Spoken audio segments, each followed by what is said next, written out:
বন্ধুরা কেমন আছো তোমরা সবাই? আশা করি তোমরা সবাই খুব ভালো আছো, আমরাও ভালো আছি। আজকে রবিবারের সকালে আবার একটা নতুন ব্লগ নিয়ে আমি মধুমিতা চলে এসেছি তোমাদের সামনে। সকালে উঠে বেশ কয়েকটা কাজ করে ফেলেছি, যেমন বিছানাটা তুলে ফেলা মানে আজকে চাদরটাও চেঞ্জ করা ছিল আমার, সেটা চেঞ্জ করে এলাম। পাখির খাবারটা আবার শেষ হয়ে গেছে, পাখির খাবারটা ভরে দিয়ে এলাম, দিয়ে কাচতেও দিয়ে এসেছি। এইবার মেন কাজটা হচ্ছে টাইম চেঞ্জ করা। আজকে রবিবার তো ঠিক আছে, কিন্তু কালকে থেকে প্রচন্ড গন্ডগোল হবে। আজকে আমরা 1 ঘন্টা এগিয়ে গেছি, মানে 1 ঘন্টা কম ঘুম হয়েছে। মানে আমি ধরো উঠলাম 7:12, আমি মোবাইলে দেখলাম 7:12 বাজে, তখন আমার ঘুম ভেঙেছে। যদিও আরো গড়িমসি করে আরো 15-20 মিনিট পরে উঠেছি, কিন্তু অ্যাকচুয়ালি গতকালের টাইম হিসেবে সেটা হচ্ছে 6:12। তো আজকে টাইমগুলো সব সেট করছি, সেই জন্য আজকে তো ঠিক আছে, কালকে হেভি গন্ডগোল হবে। দিনের টাইম ফিক্স করে নিয়ে এবার রান্নাঘরে এসেছি সব কাজকর্ম শেষ করতে, মানে শুরু করতে। এটা হচ্ছে আমাদের হিউমিডিফায়ার। তো এইসব জিনিসগুলো তো কম দিনই পরিষ্কার করা হয়, রোজ রোজ পরিষ্কার করা হয় না। তো জলটাও কমেও গেছিল, আর একটু নোংরাও হয়েছিল ভেতরটা। অ্যাকচুয়ালি জলটা থেকে গেলে না ভেতরে একটা কিরকম নোংরা তো এমনিই পড়ে, সেইটা পরিষ্কার করে দিচ্ছি।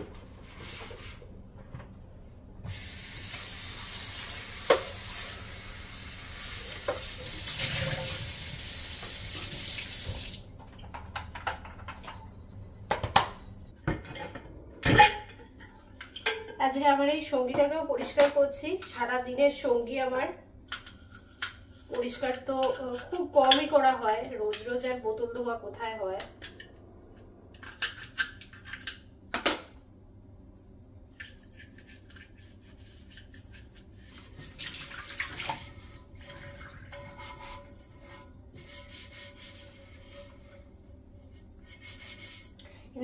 এখানে এই যে স্টিকার গুলো পাওয়া যায় না, এগুলো সবই ওয়াটারপ্রুফ, যার জন্য খুব সুবিধা হয়। এই যে মেজে ধুয়ে দিচ্ছি, তাতে স্টিকারটার কোনো তফাৎ পড়বে না।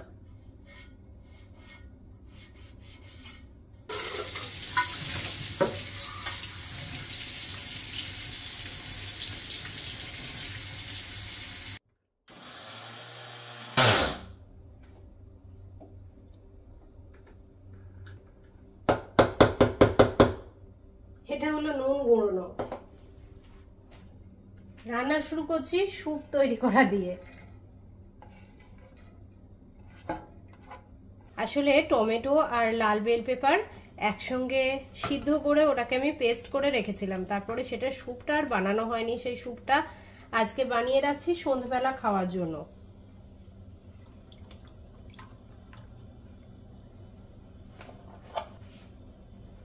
পেস্টটা দিয়েছি, আর আমি খানিকটা চিকেন ব্রথ দিলাম। এটা এবার ভালো করে ফুটবে, তার মাঝখানে আমি মরিচ গুঁড়ো দিয়ে দিচ্ছি বেশ অনেকটা। বেগুনের একটা নতুন রান্না শিখেছি, সেইটা বানাচ্ছি আজকে। কাঁচা লঙ্কা রসুন দিয়েছি, আর গ্রেডেড কোকোনাট দিলাম। এখানে তো গ্রেডেড কোকোনাট ফ্রোজেন পাওয়া যায়।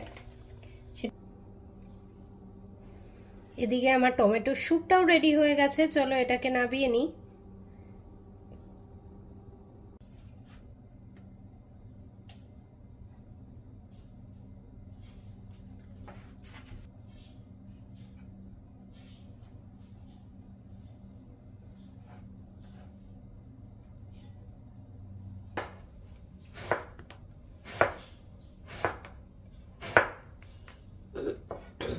বেগুনের এই রেসিপিটার জন্য বেগুনটা খুব পাতলা করে কেটে নিয়েছি, কারণ বেগুনটা গলে পুরো মাখা মাখা হয়ে যাবে।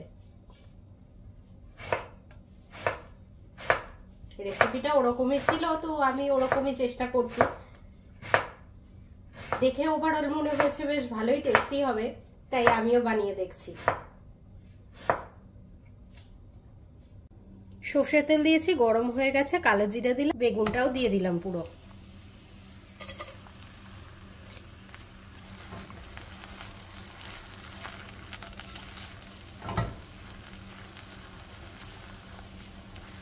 আমি দুটো জিনিস অ্যাকচুয়ালি আলাদা করছি, সেটা হলো ওই রেসিপিটায় কালো জিরেটা ফোড়ন দেওয়ার কোনো ব্যাপার দেখায়নি, কালো জিরে ফোড়নটা আমি দিলাম। আর একটা জিনিস হচ্ছে এই যে বাটা মশলাটা হচ্ছে এটার মধ্যে ধনেপাতা দিয়ে বাটা ছিল, তো আমি ধনেপাতাটা বেটে দেব না, আলাদা করে কচিয়ে দেবো।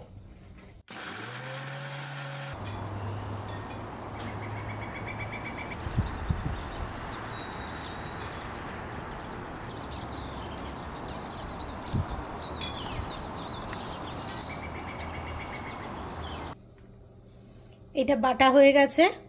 এই কাঁচা লঙ্কার বোটাগুলো আপাতত আমি ছাড়িয়ে রাখছি, সুযোগ পেলেই বেটে নেব। আর কয়েকটা কাঁচা লঙ্কার বোটা ছাড়িয়ে আমি এর মধ্যে রেখে দিয়েছি।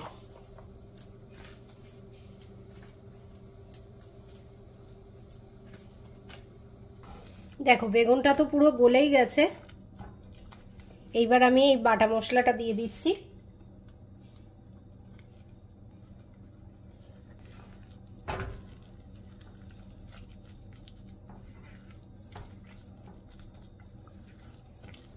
আমি খুব বেশি বেশি করিনি, কারণ ঠিক বুঝতে পারছি না। হ্যাঁ, নারকেল পড়েছে বেগুনের সঙ্গে, লঙ্কা বাটা পড়েছে, রসুন পড়েছে, আইডিয়ালি খুব টেস্টি হওয়ার কথা, কিন্তু তাও ফার্স্টবার করছি,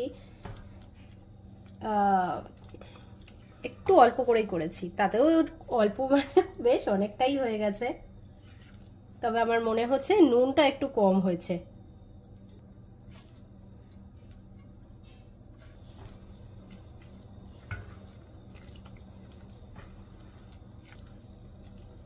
চলো, এটা রান্না হয়ে গেছে, এটা নামিয়ে নি।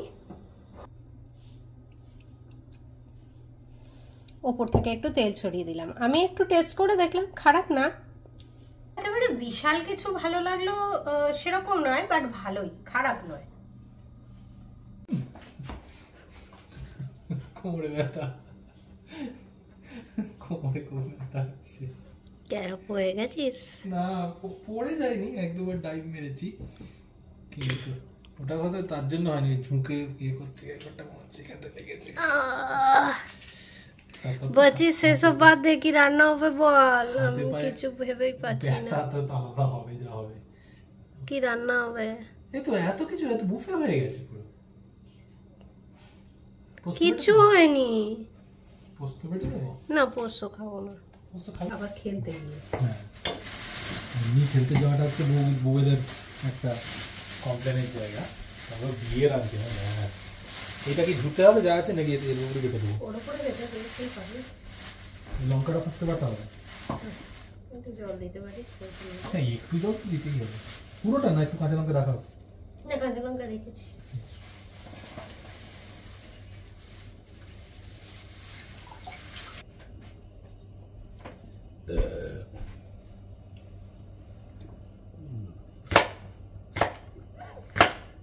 একসাথে রেখে দে নাকি? না, বড় লঙ্কাটা ওর মধ্যেই রেখে দে, তাহলে শুধু একটা প্যাকেটে বিটার জন্য ধরবে যদি একটু বড় লঙ্কা দেওয়ার কারণ ঠিকই।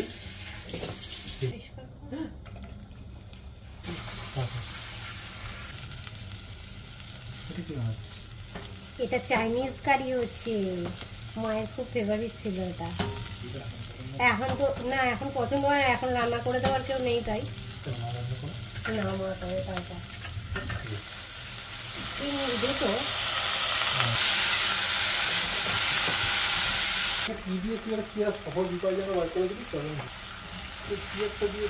হ্যাঁ, ওইটা দিয়ে করছিলাম, কিন্তু হাতে করে আরো তাড়াতাড়ি হচ্ছে। এই একদম এইটুকু দাঁড়িয়ে থাকবে না, দেখ কি হ্যাঁ বাদ দেওয়া হয়। এবারে যে পরোটা হবে না, কেন হবে না, কেন রুটি হবে।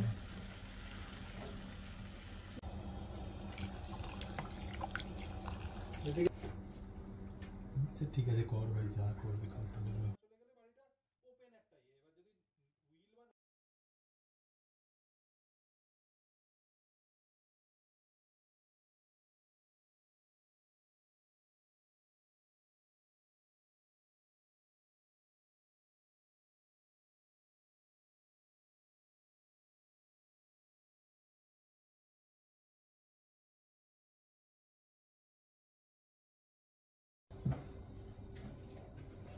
তো সেরকম কিছু রান্নাবান্না হয়নি তো আজকে, 1 2 3 4টে মাত্র রান্না হয়েছে, কত সময় লাগলো রে।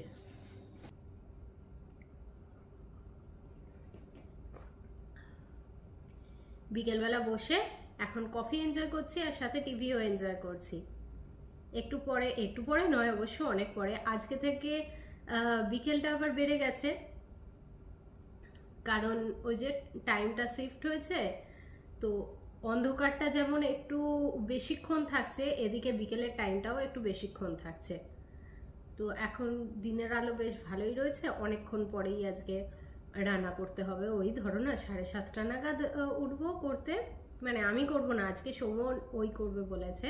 পিৎজা হবে, তো আটাটাও অলরেডি মেখে রেখে দিয়েছে, খাবার আগে জাস্ট করে নিলেই হবে। এমনি তো বেক হতে ময়দা বা আটা মাখাটাই যা টাইম দিতে হয়, ওটা ফার্মেন্ট হতে টাইম দিতে হয়, আদারওয়াইজ বাকিটা তো খুব তাড়াতাড়ি হয়ে যায়। আর ছোট্ট একটা পিৎজা হবে জাস্ট আজকে রাত্রে খাওয়ার মতো, তো খুব বেশিক্ষণ সময়ও লাগবে না, এই ধরো মিনিট 15 হার্ডলি লাগবে বেক হতে, আর করতে একটুখানি সময় লাগবে। পিৎজা সসটা বানানোই আছে, পিৎজার জন্য চিজটাও গ্রেডেডই কেনা আছে। আজকে আমরা ভেজ পিৎজা খাবো, অনেক রকম ভেজিটেবল আছে তাই দিয়ে। চলো এখন আপাতত কফি এনজয় করি।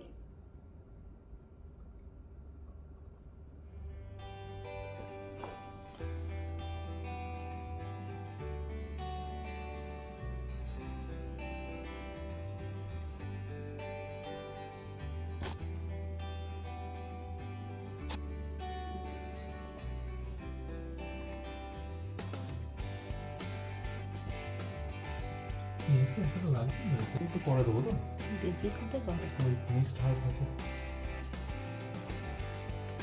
এটা অন্য চিজ দেখতে বেশ এক্সোটিক মনে হচ্ছে।